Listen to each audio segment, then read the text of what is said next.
Exercise 2.8 உள்ள இன்ட்ரோடக்ஷனை பார்த்துக்கோ. கொஞ்சம் அஜித் கல்கி கொஞ்சம் இதாக படிங்க. ஏன்னா சிரமம் தான். நான் யோசிக்காமல் எதுவுமே செய்ய முடியாதுன்றது சமயம் உனக்கும் சேர்த்தான் சொல்கிறேன். சொல்கிறத கவனித்து என்ன சொல்கிறாங்க அப்படின்றத கவனிச்சா தான் நம்ம அதை செய்ய முடியும். யாராக இருந்தால் எக்ஸசைஸ் 2.8 வந்து போலார் ஃபார்ம்னு ஒன்று சொல்லுவாங்க. போலார் ஃபார்ம் இதுதான் என்னோட இன்ட்ரோடக்ஷனுக்கு உள்ளது. போலார் ஃபார்ம் துருவ வடிவம் சொல்லுவாங்க. துருவ வடிவம் அப்படின்னு சொல்லுவாங்க. ஒரு காம்ப்ளெக்ஸ் நம்பருக்கு போலார் ஃபார்ம் இருக்கு. Z equal to R cos θ plus I sin θ. இதுதான் போலார் ஃபார்ம்ன்றது. Z equal to R into cos θ plus I sin θ அப்படின்றதான் போலார் ஃபார்ம். இதில் R அப்படின்றது, இந்த R அப்படின்றது வந்து மாடுலஸ் Z உடைய வேல்யூ. Rன்னு அர்த்தம். மாடுலஸ் கண்டுபிடிக்க தெரியுமா உங்களுக்கு தான்? அதான் R. இந்த தீட்டான்றது ஆர்கியூமெண்ட் அப்படின்னு சொல்லுவாங்க. ARGன்னு எழுதுவாங்க.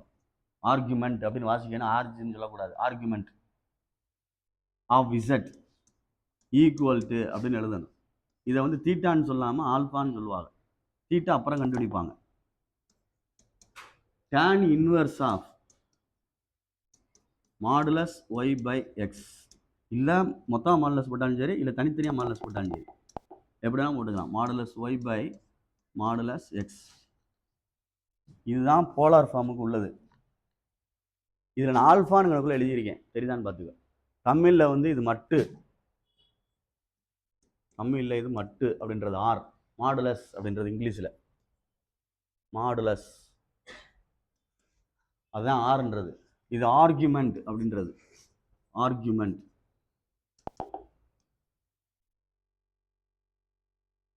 ஆர்கியூமெண்ட் அப்படின்றது தமிழில் வந்து வீச்சு அப்படின்னு சொல்லுவாங்க.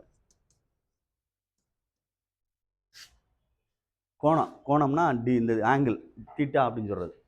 அது ஆல்ஃபான்னு கண்டுபிடிச்சிட்டு தான் அப்புறம் ஃபிக்ஸ் பண்ணுவாங்க.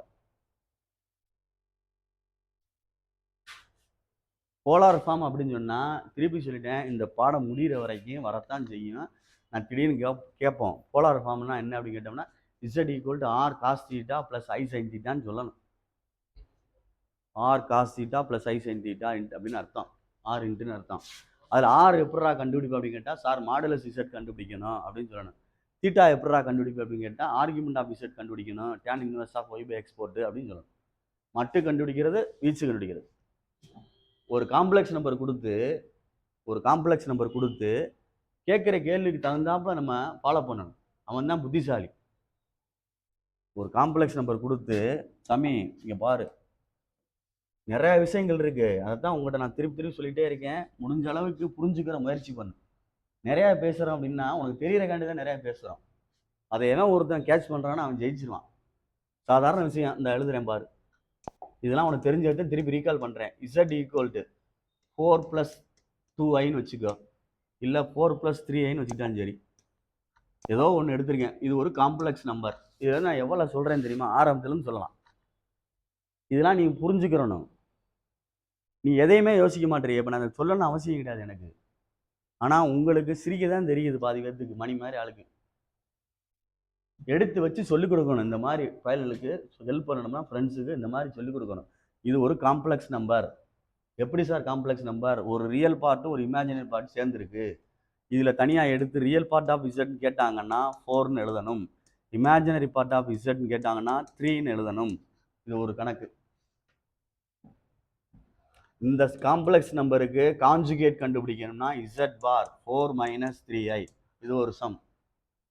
இந்த காம்ப்ளெக்ஸ் நம்பருக்கு நெகட்டிவ் காம்ப்ளெக்ஸ் நம்பர் கிடைக்கணும்னா கண்டுபிடிக்கணும்னா -4 × +3 + i.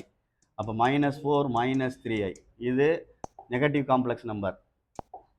அந்த காம்ப்ளெக்ஸ் நம்பருக்கு அந்த மேலே கொடுத்த கணக்குக்கு தான் ஒன்று எடுத்து சொல்லிக்கிட்டு இருக்கேன். அதுக்கு கான்ஜுகேட் சொல்லிட்டேன், நெகட்டிவ் காம்ப்ளெக்ஸ் நம்பர் சொல்லிட்டேன். இன்வர்ஸ் கண்டுபிடிக்கணும்னா நேர்மாறு, இன்வர்ஸ் அப்படின்றது நேர்மாறு, எதிர்மறை, அது +Z அப்படின்றது. ஆடிட்டிவ் இன்வர்ஸ், இதுதான் ஸ்பெல்லிங் வாசிக்க தெரியல ஒரு ஆளுக்கு, ஃபர்ஸ்ட் குரூப் எடுத்துட்டாப்புல. ஆடிட்டிவ் இன்வர்ஸ் கூட்டல் நேர்மாறு அப்படின்றது -Zன்னு அர்த்தம். அப்போ இதுதான் அது. மல்டிப்ளிகேட்டிவ் இன்வர்ஸ் சொல்லுவாங்க. மல்டிப்ளிகேட்டிவ் இன்வர்ஸ் பெருக்கல் நேர்மாறு. ஒன் பை இசட்னு அர்த்தம். இந்த ஒன் பை இசட்டை கண்டுபிடிக்கிறதுக்கு நீ மூவ் பண்ணணும். அப்படின்னா கணக்கு செய்யணும். 1/4 + 3i into 4 - 3i by 4 - 3i மேலே 4 - 3i by a + a - b a² + b². a வந்து 4, b வந்து 3. 4 - 3i 4 4 are 16 25. அப்புறம் தனித்தனியாக பிரித்தோம்னா 4/25 - 3/25i. இதுதான் இதோட அர்த்தம். அப்போ ஒரு கணக்கு எடுத்து என்னென்ன சொல்லணுமோ அவ்வளவு சொல்லலாம். இதைத்தான் நீங்கள் படிக்கணும்.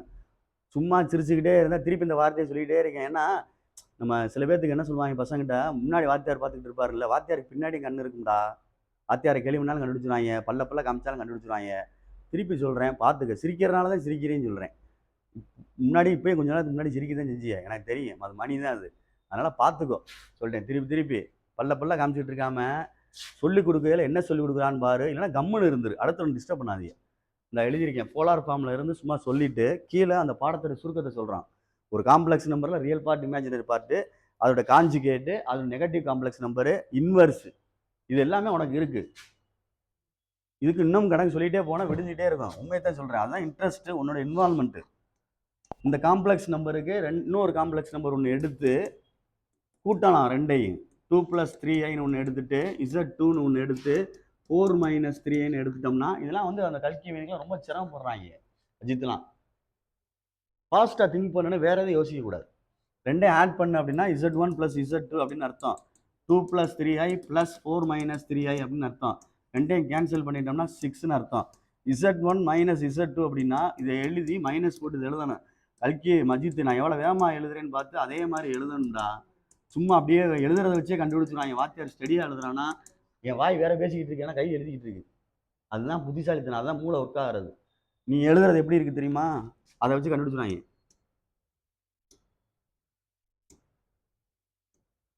அஜித்